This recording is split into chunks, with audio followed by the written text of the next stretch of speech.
yesterday, original gangster, OG scumbag, dictator, and tyrant Fidel Castro died at the age of 90. He was famous for socialism and communism and for changing Cuba, setting Cuba back for decades, really since the 1950s. Now, something else I want to talk about is how these other psychopaths and sociopaths, political leaders and bureaucrats, especially European ones, calling Fidel Castro a hero. Here I am on the Twitter, Jean-Claude Juncker. This guy's a, scumbag, president of the EU Commission. The world has lost a man who was a hero for many. There's another article here from USA Today citing other political leaders, whether it's the president of India, how he was friends with Castro. He lost a dear friend. It's really unbelievable, guys. These psychopaths and sociopaths talking about how much they miss Castro, other psychopaths and sociopaths talking about how much they missed another psychopath and sociopath.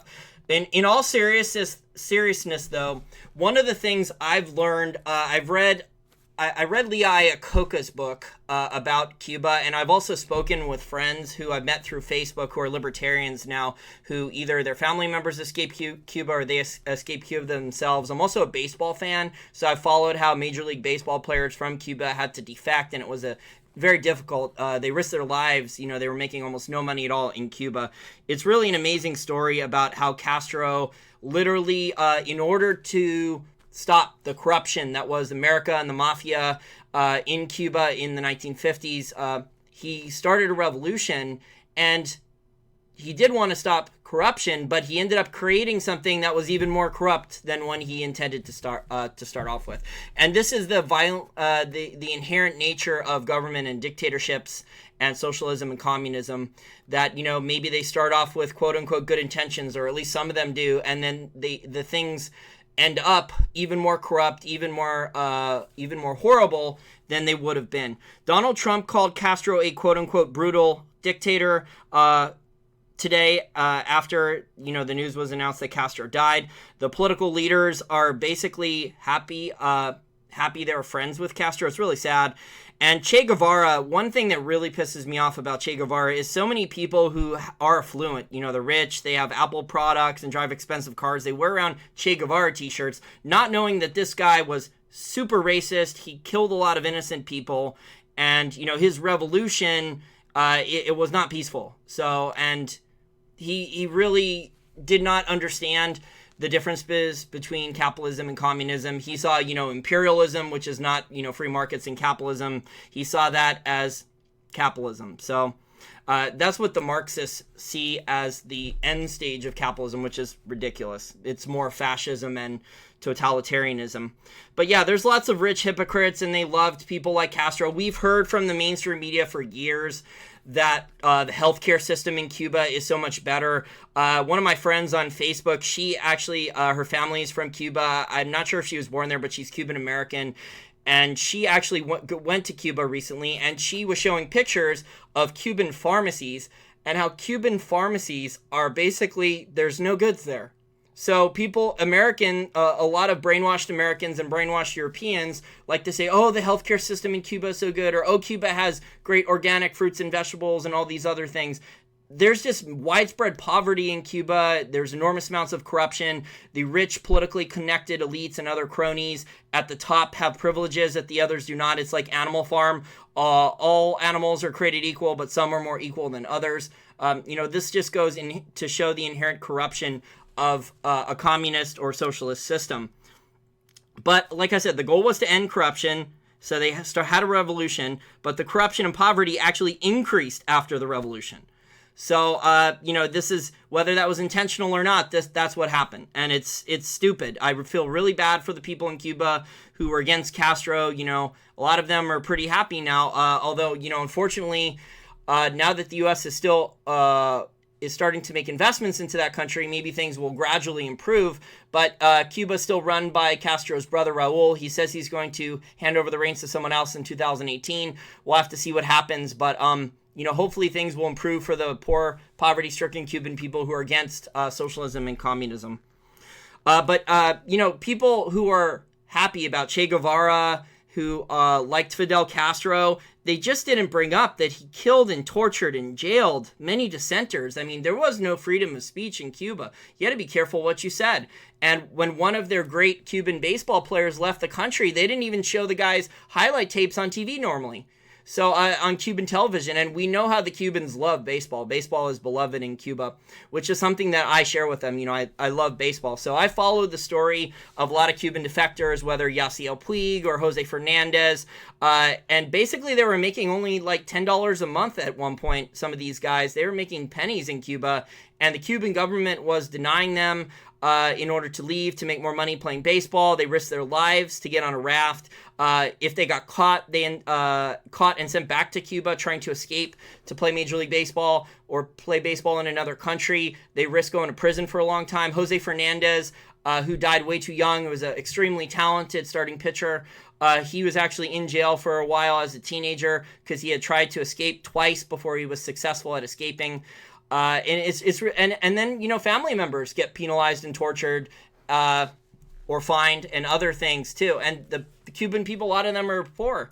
And this is what has happened because the country really since the 1950s, guys, has not had any type of investment.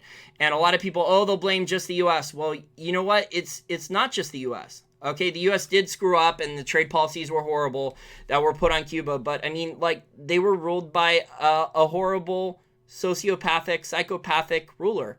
And this is the problem with, you know, a lot of governments in general. It tracks the most violent, the most power hungry, the most corrupt people.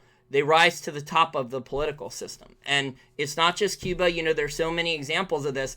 It was just funny, you know, seeing Obama saying that he hadn't had a scandal in his administration. I mean, you could just name the amounts of scandals.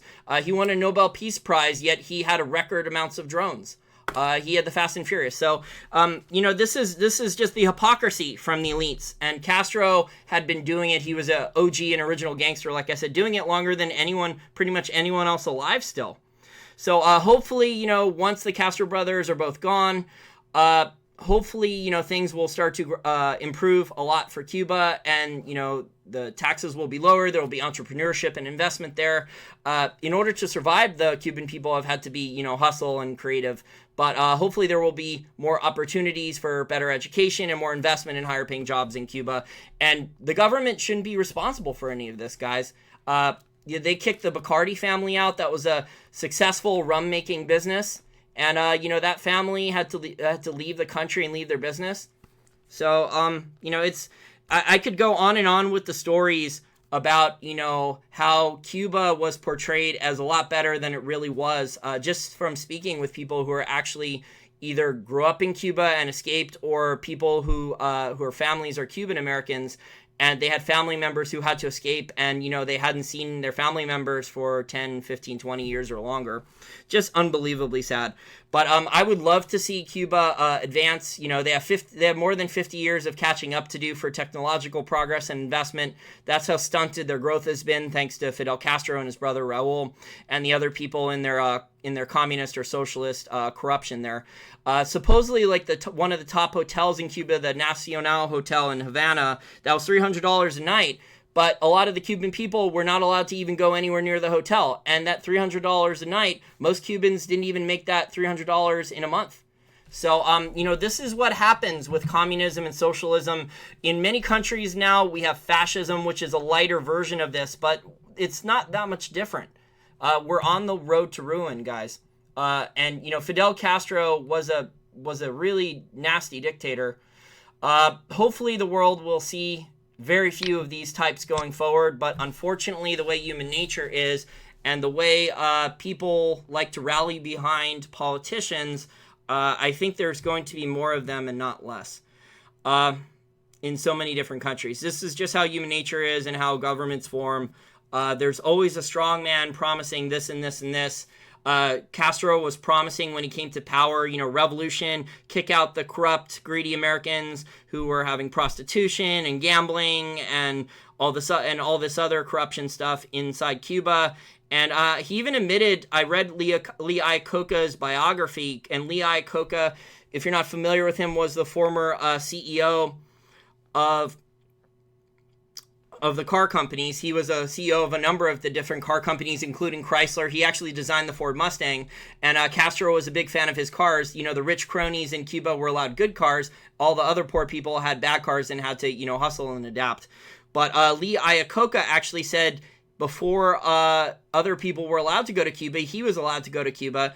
And he actually sat down and smoked cigars and had dinner with Fidel Castro for a couple nights. And Castro admitted that economically he went too far and he basically destroyed the country. So I don't know if he would have admitted that in public, but he admitted it to Lee Iacocca, and it ended up in the book, in one of Lee Iacocca's books, talking about that. So just interesting stuff, guys. I'm glad Castro died. I really don't like people that do that to other people. That's not how you should be treated. That's not how politicians should treat other people. But this is just the inherent violent nature of governments. A lot of people think that governments are inherently good. I would argue the exact opposite. And that's why, governments need to be limited. The citizenry needs to be vigilant at making sure the government doesn't start to massively accumulate power and, other tricks that the government will try to steal power, steal money from the economy, etc. Okay, well, those are my comments for Fidel Castro. I think he was a scumbag. What do you think about him? Yes, the man is dead, but, he killed thousands of people. He tortured thousands of people. He jailed and separated families. So I don't have any condolences for him and his family after what he has done. Hi, everyone. It's Jason Burek of Wall Street from Main Street. Thanks again for tuning into our podcast and for helping us get over 2 million views on our YouTube channel and over 10,000 iTunes downloads per month. We have a special offer for our Wall Street for Main Street listeners that has proven to be a good investment based on plenty of 5-star reviews from satisfied customers and independent fashion bloggers.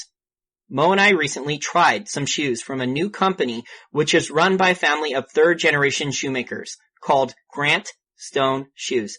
These are classic Goodyear Welt shoes using full-grain leathers from world-renowned tanneries. In a world filled with disposable products, it can be difficult to find items which can be used for years and later passed down to the next generation. Grant Stone is a smaller brand going direct to the consumer, which offers unprecedented value. Quality and fit is the cornerstone of their program, and the customer response and reviews confirm this. These are high-quality shoes at a good price for the busy professional who wants to improve their appearance at the office, in the boardroom, or out on the town with your girlfriend or wife. Or, if you're single like me, you will look good with these shoes on and maybe impress the ladies with your style and taste. But, if the ladies love Obama or Hillary Clinton or Bernie Sanders and hate free markets or capitalism or entrepreneurs, at least I will look and feel good in my comfy Grant Stone shoes. Mo and I have worked out a special offer for our listeners. So when you go to grantstoneshoes.com, enter the code GOLD, that's G-O-L-D, for 10% off any purchase. That's grantstoneshoes.com and enter promo code